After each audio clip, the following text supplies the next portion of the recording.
Card 51. For this problem, you need to know the rules of isosceles triangles. So you need to know what an isosceles triangle is and what the rules are, what those rules imply about any isosceles triangle. And we will discuss those in this video. So let's get started. An isosceles triangle is a triangle in which two of the sides are the same distance.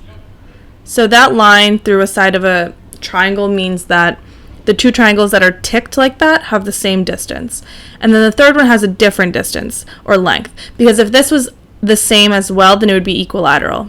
But isosceles means only two have the same length. It also means that the angles that are opposite, so this angle is opposite that distance, and this side is opposite this angle, that those are also going to be the same angle. So remember, the tick doesn't mean that this number equals this angle number. It just means that the angles that are ticked are the same and the sides that are ticked are also the same. So remember, when you have two sides that are equivalent, the opposite angles will also be equivalent. So from this problem, we have an isosceles triangle that has only one angle with the measure of 30 degrees. So if we have an isosceles triangle, then the one angle, let's say this angle is 30 degrees. That means that the side opposite that angle is not the one that's equivalent to the other one. So basically, if this angle and this, there's only one angle that's 30 degrees. If there were two angles 30 degrees, then those would be the two equal sides. But since this angle is the only one that is 30 degrees, then that means the other two are the ones that are equal to each other. And also the other sides are the ones that are equal to each other.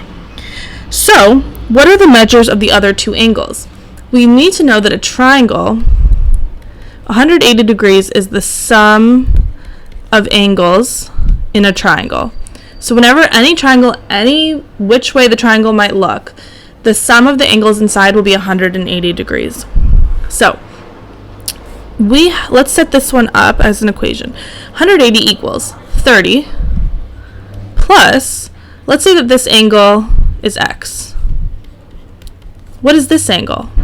If it's the same as this one, it's also x. So 180 equals 30 plus x. And now we just need to solve for x. 30 plus x is 2x.